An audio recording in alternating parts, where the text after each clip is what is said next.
who would have thought little plumber sons from Texas would be in, a Marvel franchise like Deadpool? When I quit wrestling, I quit mostly over my faith. I call it my stumble with God, not my walk with God. Because, in Hollywood, pretty much a drunk on Sunday. I would go to church, I would get up, go to church, read my Bible every day. Welcome to Hollywood to Christ, where we sit down with actors, filmmakers, and entertainers from different walks of life, but with the shared faith. I'm your host, Blake Farrell, and today we have our guest, Randal Reeder, here with us. You might recognize him from movies like 21 Jump Street, Grandma's Boy, Deadpool 1 and 2, and the hit show on PureFlix, Sons of Thunder. Randal, let's get into it. Let's do it.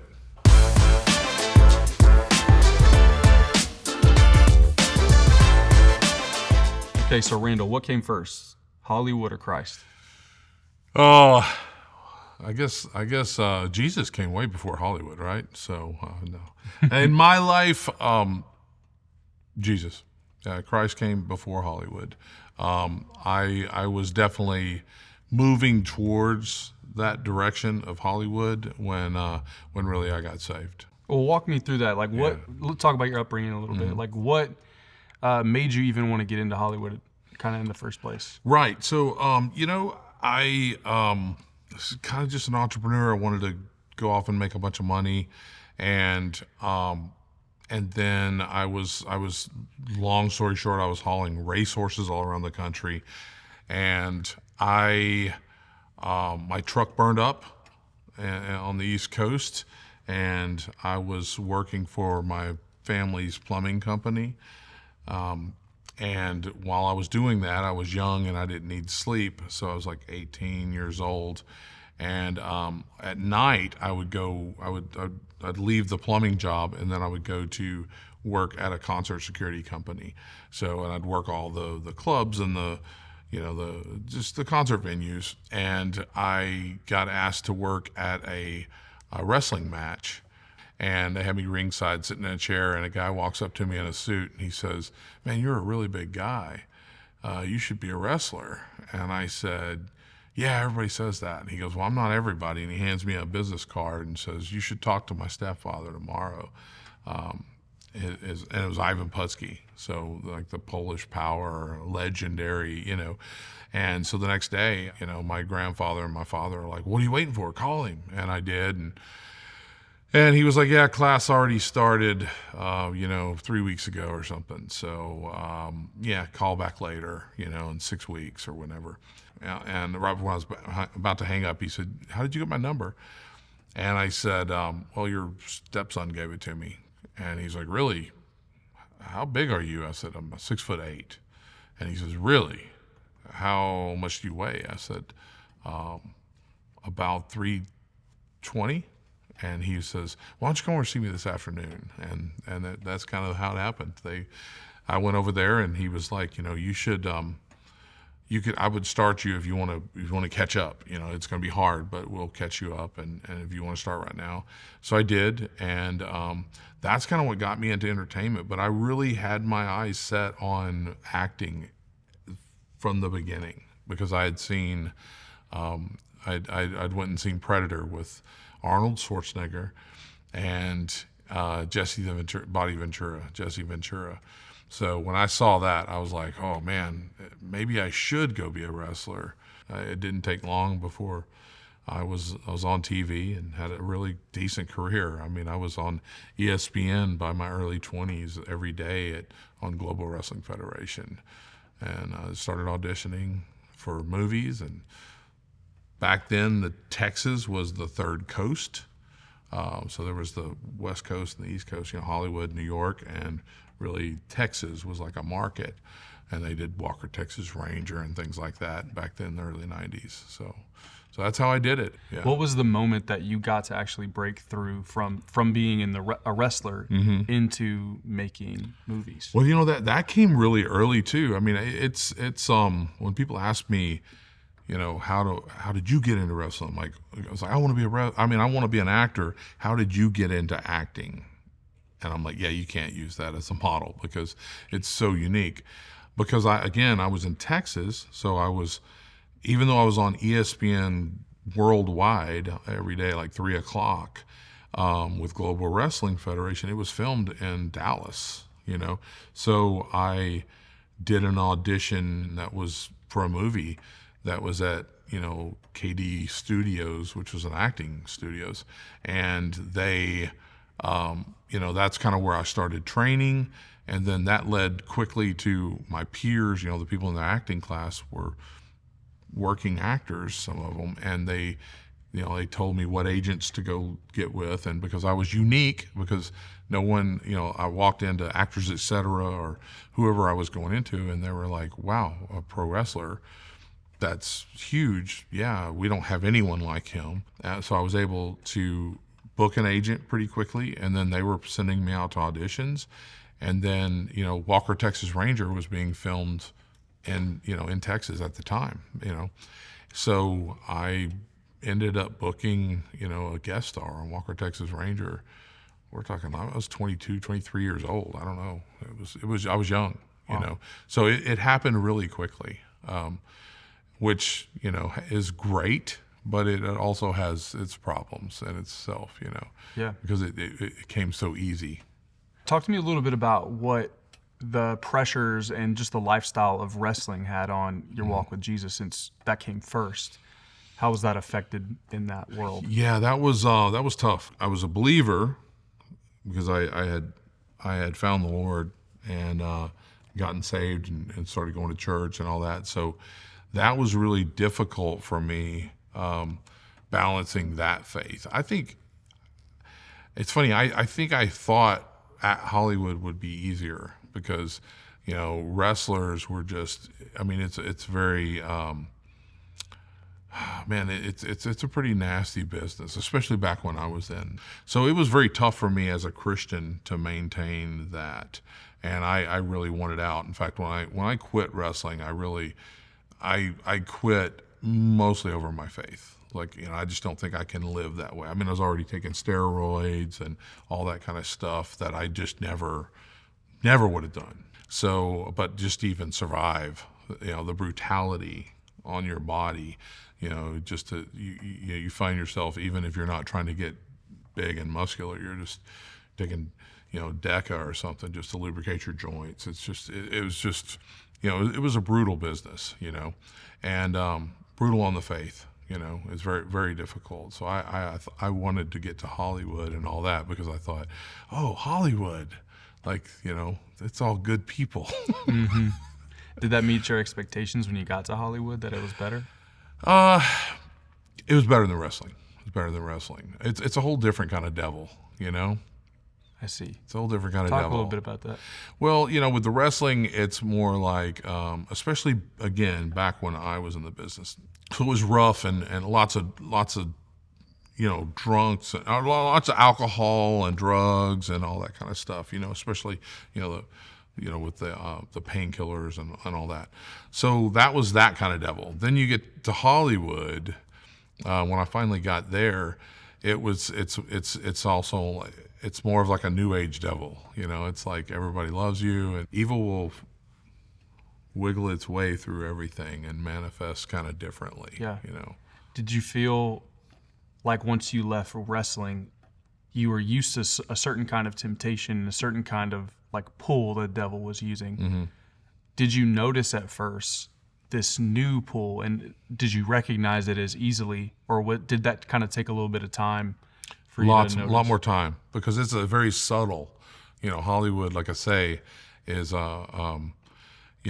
just the difference in like, for instance, whereas the wrestling, it's just a bunch of roughed up. It's almost like being around a bunch of bikers, which I love, where they're just, it's just very manly and or that kind of, godlessness where it's like, yeah, I don't need God, whereas, in Hollywood, it's more like, oh, my God is this, or, it's like, it's like I say, I guess new agey really is the way, because, it's a totally different kind of human being. I straddle those fences. I've worked in both worlds, but in Hollywood, you got a bunch of, people who've went to schools to learn certain ways of acting and all this kind of stuff, and it's totally different, totally different. How did your faith kind of center you in the middle of both of those things? I'm sure it wasn't always good things. I'm sure there was failures along the way, but was there any moments that marked just your time in both spaces that you'd say God was definitely here in this moment? Probably in getting out of wrestling. Got you. Although I went back, wrestling is like we joke and say you need a 12-step program because I've quit wrestling so many times. I mean, I know that I will never do it again, but there's always that chance that, I jump back in the ring because it's literally, it takes a broken human being to be a wrestler, I swear. But, and as far as on Hollywood, I mean, really, I've spent most of my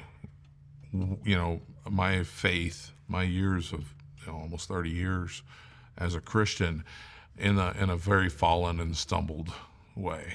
I call it my stumble with God, not my walk with God, because I was pretty much a drunk on Sunday. I mean, I would go to church, I would get up, go to church, read my Bible every day, and all the people would be going to eat with their family. And where do you want to eat? Oh, I want to go here. And I'd be so depressed. I'd just head to the bar and they'd break a couple of caps on whiskey for me. Because, in Hollywood, when I finally went out there, really to go out there, it meant that my family couldn't go with, because the wife wouldn't go with, and I couldn't not go.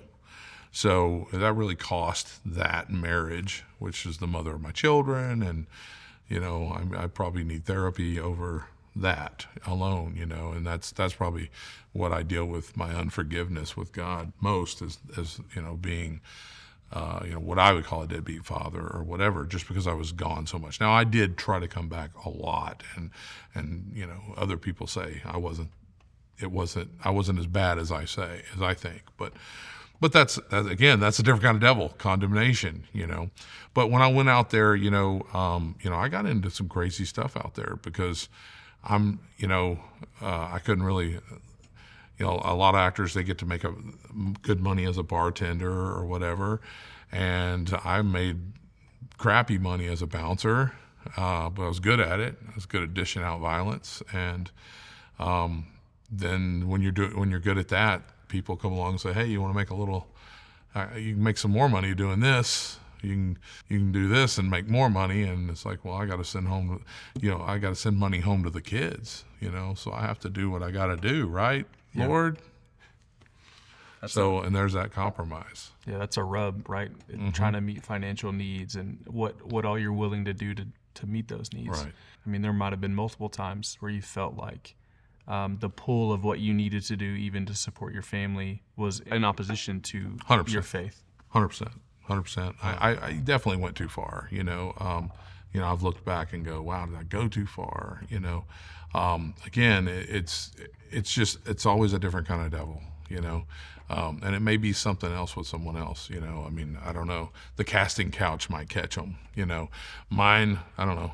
Maybe I'm not pretty enough for the casting couch to catch me. Maybe that would have been a easier devil to deal with than, hey, you're pretty good at that, dishing out a little violence. You want to make a little extra money or a lot of extra money. So no, it was tough. It's hard on your soul. Has there been a role that you've been, offered that you're like, yeah, I can't do that because of your faith, or could you compartmentalize that or put that in its own box where they didn't necessarily touch? So, I wouldn't say, I'm trying to think if I've ever turned down one. I don't think God has been so gracious to me. I haven't been offered out and out a role that made me say yes or no.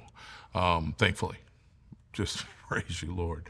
I will say that I've turned down auditions, in the last couple of years of just stuff that was so bizarrely woke, like network TV shows, and where where I would be playing some union strong guy, like strong arm that was doing violent stuff, but I would be portrayed as the hero.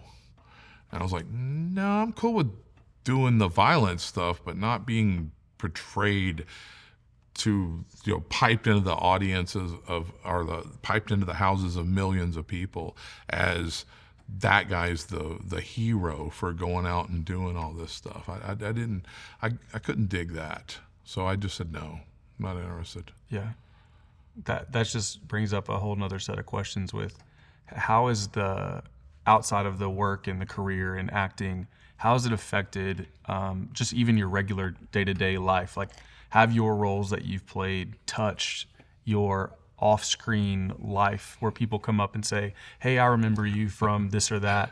How has that felt? Oh, yeah. Yeah, in embarrassing ways because, a lot of the movies that I've done, like, Harold and Kumar and all these crazy kind of like stoner type movies that a lot of, or just wild party type movies, like movies that play at parties. I don't know where you see them, but it's, they're very iconic roles where I have very questionable and blue things that I'm saying.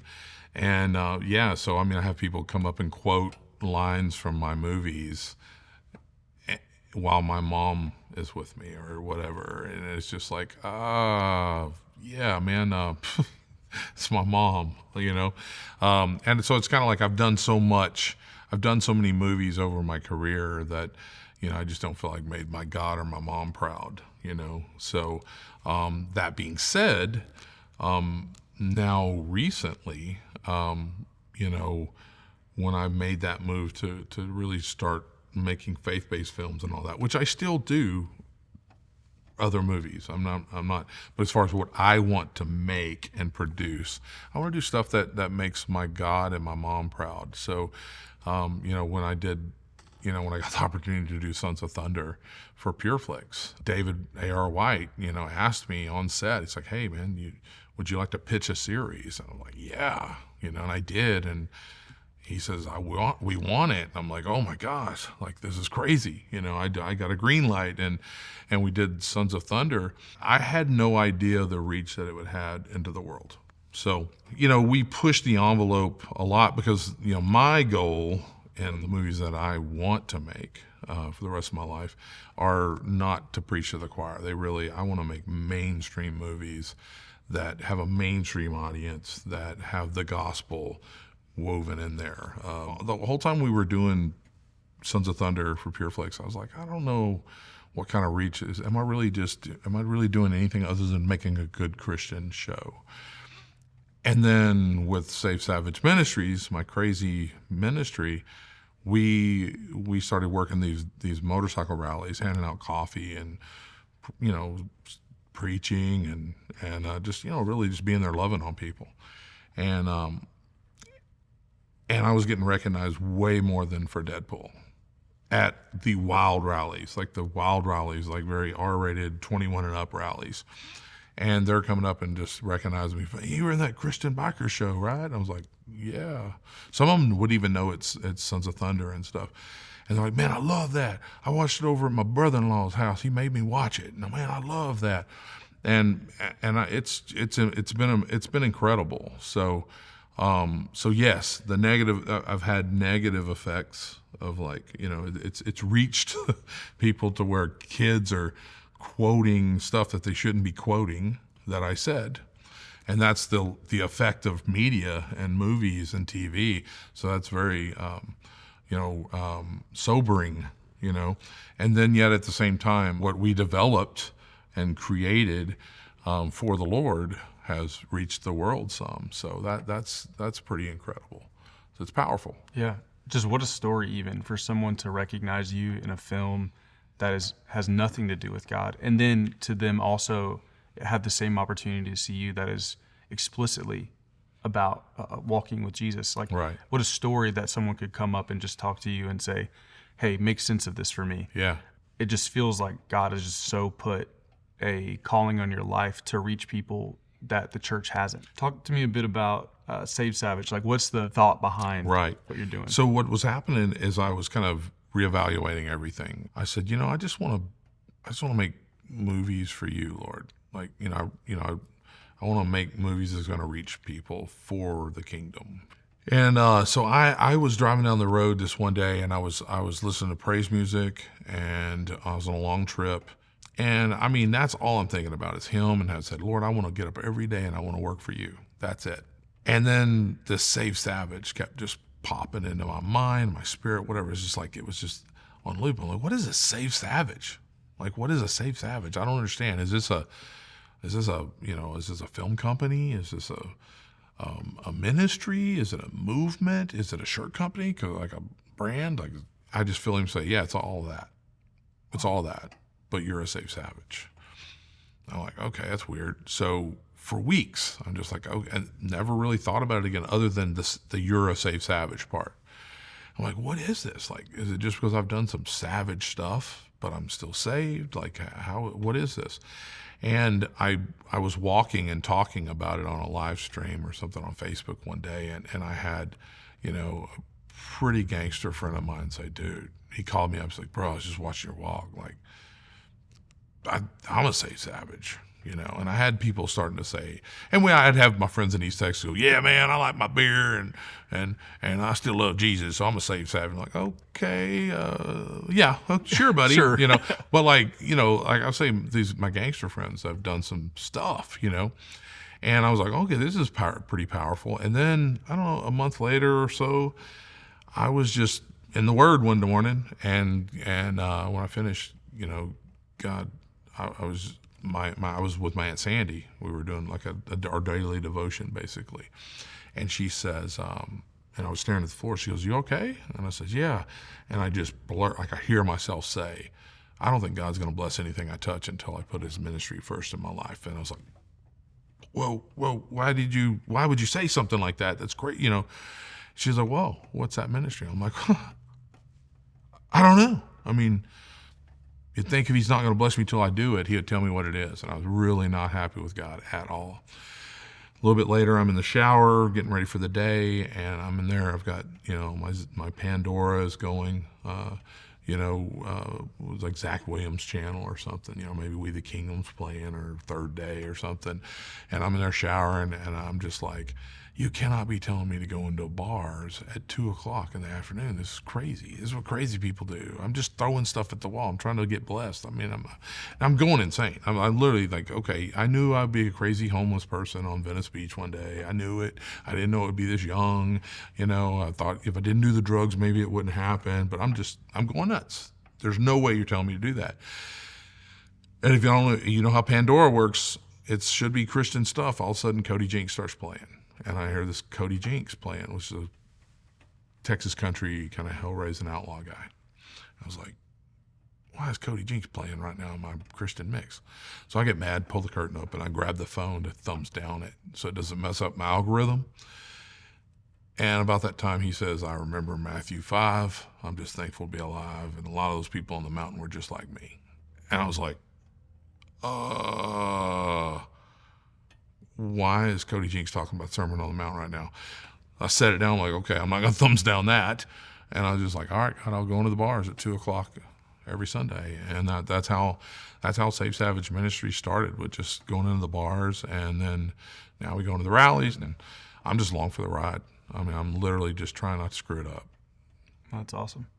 Yeah, how powerful too. Just even earlier in our conversation, you were saying how on Sundays you would just be cracking open whiskey bottles, and just that being the what you were doing at one point. 100%. And it's so funny because when I was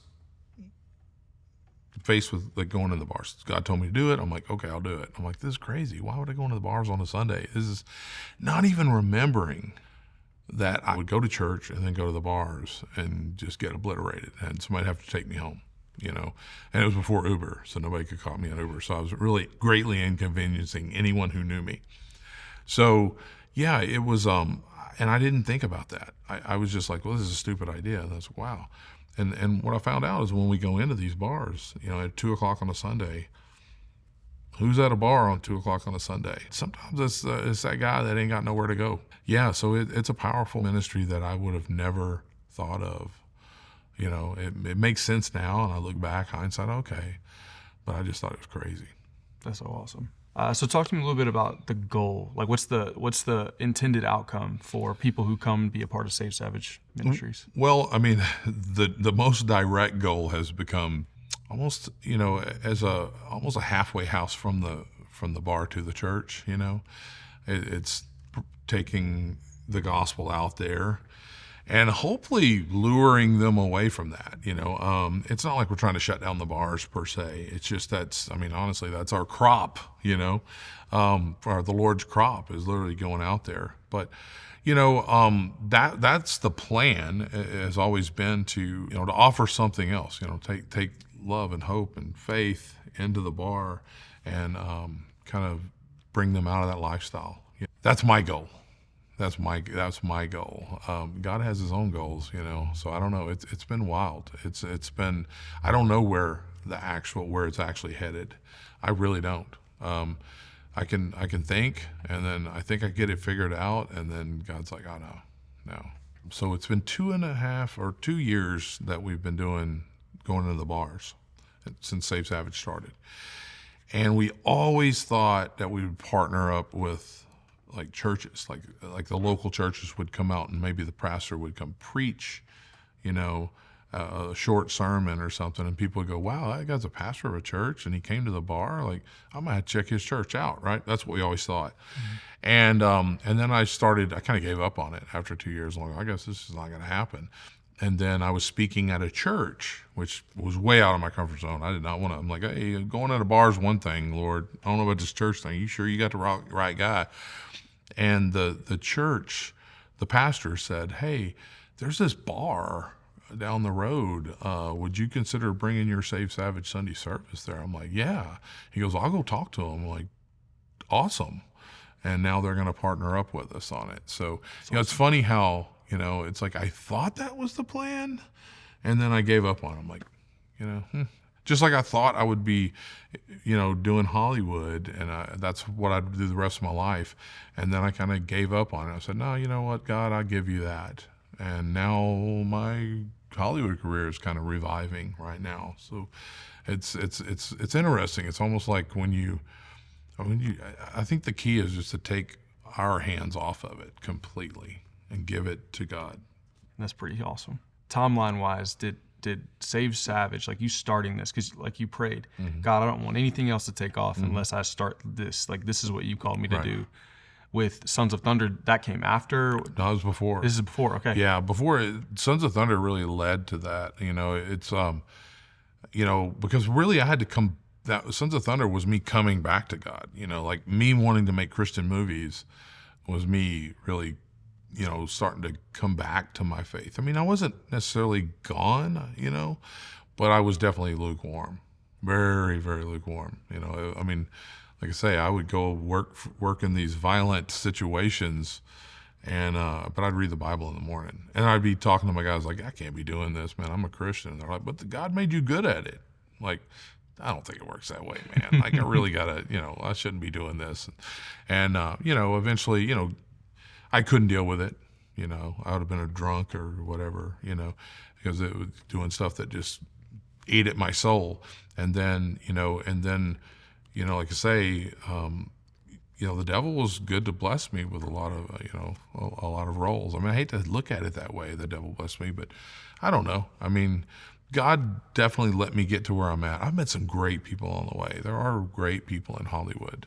It's not, it's more evil. Hollywood's more evil than most people think, but there's also some just amazing, amazing people in Hollywood. Yeah.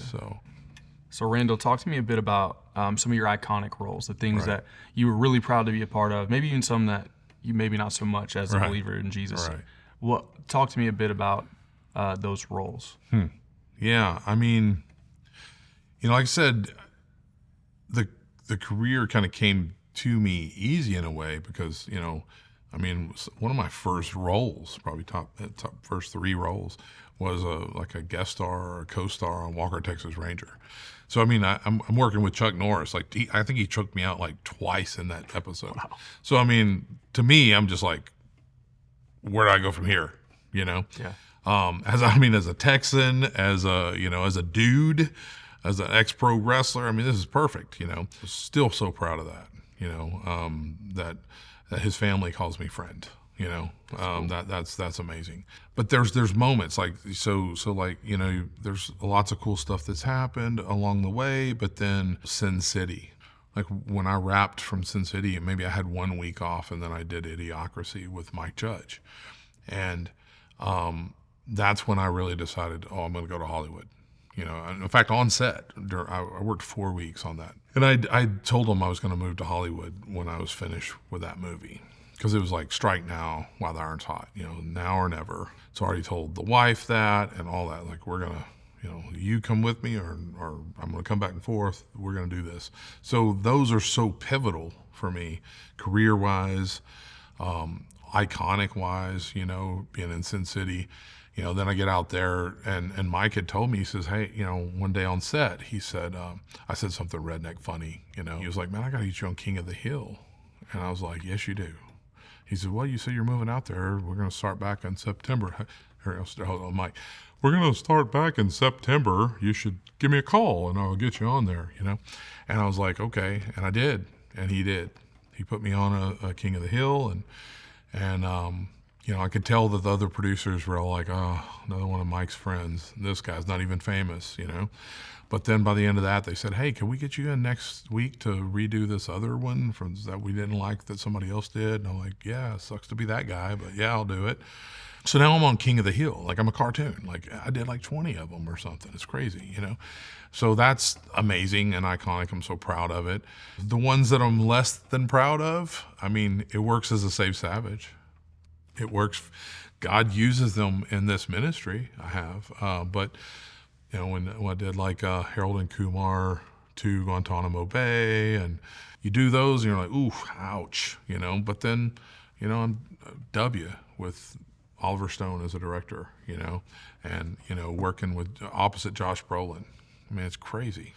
Working with Edward Norton, being directed by my friend Tim Blake Nelson, I'm side by side Richard Dreyfuss, and in Leaves of Grass. I mean, it's just. I've had a career that friends of mine would probably murder me for. Who would have thought little plumber sons from Texas would be in, a Marvel franchise like Deadpool? I mean, I was kind of couldn't be too proud of it when it's kind of a mixed feelings when it bumped Passion of the Christ into the second place spot for the highest grossing R-rated movie of all time. I was like, the ones that I'm not so proud of like that, I can't not be proud of them because, I don't know if it was God letting me do it or me just doing it and the devil trying to trap me or whatever. But when I go into the bars with Save Savage Ministries, it's, I get recognized from a lot of those movies, and they're like, wait, you're doing church in here? I was like, well, not really church, but I guess if you want to call it that. So it's crazy. Just the testament of God will use everything, yeah. Even the stuff that you're not, right. proud of. Yeah. He can still use it. Yeah. It's not the devil's, it's God's. Even the bad stuff, he can turn it around. He owns it everything. He owns everything. everything. Again, when I get to heaven, I can't wait to ask. It's like, could I have done all that without all doing all that stupid stuff? I don't know. Yeah. I don't know. I guess at the end of the day, Jesus wins, right? Even in the Amen. He's not taking losses, and if it is a loss, it's just because it's not over yet, That's right? That's right. And so, what a testament of even the things that you're not proud of are now gateways for people to meet the person who's changed your life forever. And I think that might be why God is bringing me back into Babylon, the belly of the beast, because now maybe I can handle it better, I don't know. I'm going to be curious to watch this show when you talk to people that I know that are believers, and that are very successful. And I'll be really curious to see, what they say, how they navigated it. I know some of them are so humble, and maybe I wouldn't have been that humble. Maybe I wasn't that humble. I don't know. You'd have to ask my ex-wives. Yeah, you know what I mean? I got you. With all your years in acting and doing the very thing a lot of people dream of doing, what's your advice that you would give, not just to a person trying to be an actor, but a Christian that would love to do the same thing, to have the same heart as you? What would your advice to them be? Do you really want to do this? And if you do, why do you want to do it? As a believer, it's like, is it for your ego and all that? Assess that, like really see what your motivation is. And then uniquely, if someone right now is coming into the business, they're coming into a business that there's a faith-based market, which is incredible. There are people open to using this media to bring people to the Lord. So I would say don't sacrifice your soul, and be prayed up. Be on your small town church's prayer list, praying you up, because there's some snares and pitfalls that that I have thankfully survived. Maybe some advice even to not even the one seeking to be an actor, but maybe one that already is, that maybe is having a moment with Jesus where something shifts, and they've had some mistakes, or maybe they step in and they're on the other side of the failure. What's your advice to the person on the other side of that place? Yeah, man, for that, I would say, grace is sufficient. His grace is sufficient. Forgive yourself, repent, ask for forgiveness, and then forgive yourself, and then really give it all to him and see where it goes, because there's no telling where it could go. I mean, I don't know if they're going to hand out any Oscars for Christian films anytime soon, but hey, God's a God. Like he's God. He is the God. He can do anything he wants. So, and he's way over them little gods that they hand out. That's good. We like to live in polarized worlds, right, where it's all good or it's all bad. And I feel like you've walked in enough spaces to see that maybe even in the dark spaces, there's a little bit of light. And right, even in the light spaces, right, sometimes there's a little bit of dark, which 100%. We've seen with churches and leaders and their falls and all the different things. It's right, like, I think being able to walk the road you've walked is showing us that it's a little bit of both everywhere you go. right. Having to live in both of those worlds is tough, but just even letting God have his hands on it leads right, you to the right place. And right. Could you speak a little bit to just kind of the idea of, oh, it's Hollywood, it's evil, I can't watch it, or I can't be a part of it? Do you think there's anything that's redeemable, or because you want to use covert films, Right. That seems more than ever to be the most needed thing, because that's what is on our Netflix and all the different things that we're watching. How can the church break through into a place that seems so opposed to these overtly Christian ideas? Right. How do we get people who might be opposed to that in their entertainment and watching movies? Like, how do we bridge that gap there? Well, the church is going to have to step out of their comfort zone. Yeah. I mean, it's funny because, making covert Christian films, or, an R-rated Christian film, like I originally thought in my savage way, that is not much different than going into the bars. It's like, we got to go out there where they're at, like obviously I love PureFlix. I got one of their top series is on their platform, and going back to do it again anytime they want to. I love it, and they make great content for Christians. But I think to get outside of that, that niche and really cast a big net, I think that has to happen, and I think it takes guts. It takes being okay with having people judge you and say, well, because they're going to do that. They're going to say, I can't believe that they said that in that movie. I can't believe they showed that in that movie. But that's what the world is used to, Yeah. And you gotta. You don't just throw a hook out in the water and catch it. You don't catch any fish that way. Jesus said we're going to be fishers of men. So we got to kind of be that shiny lure sometimes, Yeah. That's something that's flashy and it makes that fish bite, and you're certainly not going to get it without casting it out into the water. You're not going to like hang it over the water and catch a fish. You got to go get wet. You got to get dirty. I mean, we got to be in the world, but not of the world. Now, it's a riddle. Yeah. How do you walk that line? I mean, I wish he had written some books on just that. How do you do that? But but that I don't know. I don't know what all that looks like. I know what it kind of looks like for me. Yeah, man, I'm just so encouraged by just your ministry, all the stuff that's going on in your life. Just even my short time getting to talk to you. Amen. I'm excited about what you're doing here too. Going out and talking to other people and seeing how they navigate their walk with Christ. How their faith intersects with their career. That's really dope. Okay, so we're about to step into our fast pitch section. Right. And this is just a list of questions that we ask all our guests that come on. And first one, are you ready? Yeah. First question is, what's your favorite Bible verse? 1 Timothy 1:15. Christ came to save the sinner, of whom I'm the worst. That's the NIV version, but you know what I mean. That's a good verse. Who's your favorite Bible character outside of Jesus?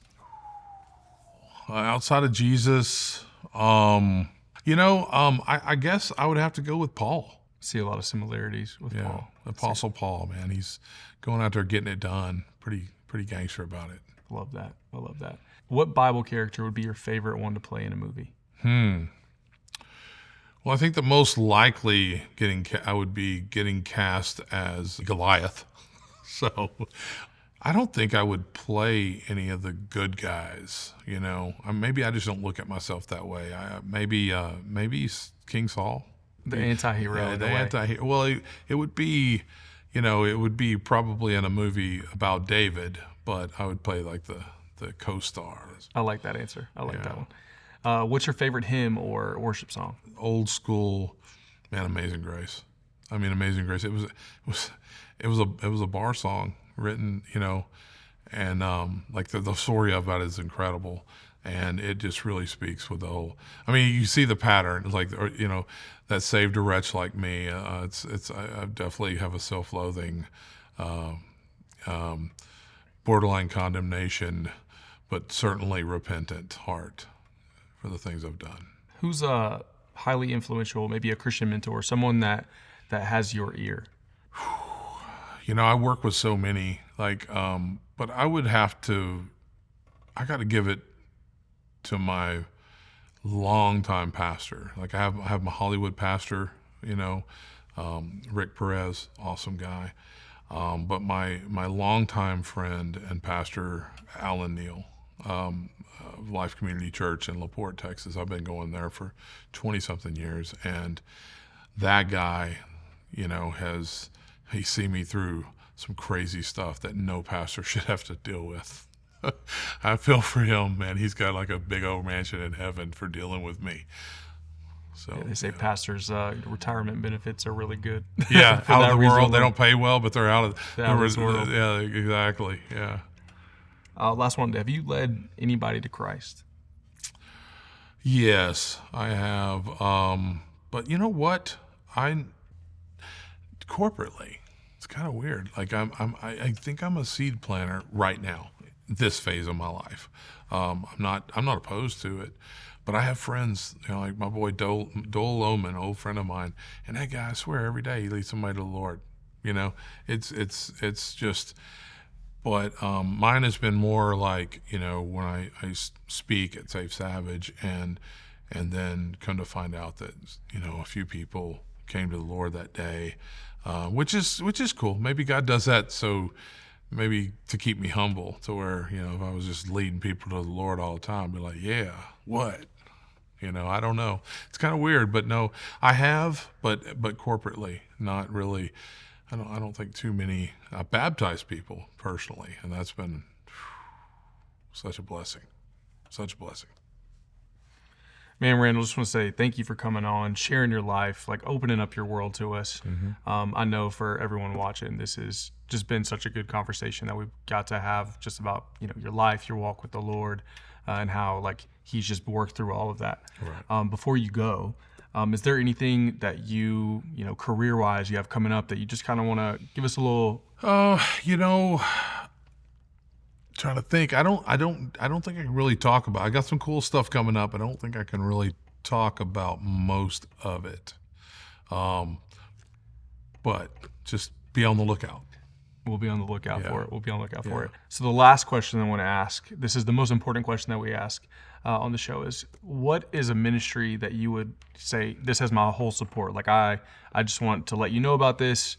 I know we've talked about yours, but is there any other ministries that are out there Right. that you would see as valuable for us to know about? Someone who changed my life in so many ways, the movie that they made about him, Machine Gun Preacher, Sam Childers. You know, that guy never left. He's still in Africa, and he's got Angels of East Africa where he's just, you know, helping to feed children, just teach people how to advance, and of course, you know, spreading the gospel and getting people saved. So I would really want to plug, you know, Angels of East Africa and the Machine Gun Preacher, because man, to me, he's one of the most ultimate saved savages before there was a Saved Savage Ministries. Randall, once again, man, thank you so much for coming on and sharing your life with us. I'm so excited about what God's doing in your ministry, and I'm looking forward to seeing what all he's doing in your career, and every single thing that you're a part of feels like he's just got such a plan that he's walking you down, and every bit of it he's been in. So Thanks that's for awesome. having me. It's been an honor, and I love what you're doing. I'm looking forward to having more time where we can sit across and hear about all the new things going on. Yeah.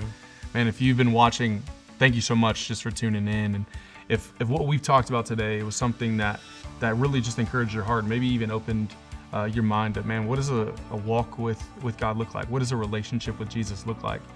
We'd love to just invite you in this moment where you're sitting right now to sit there and pray and say, God, I want something with you. I don't know what that might be, but I'm willing to say yes. I'm willing to take a step. And I guarantee you that Jesus will meet you there. And our hope is that through conversations like these, that you would have those moments. Thank you so much for joining us. Looking forward to seeing you next time.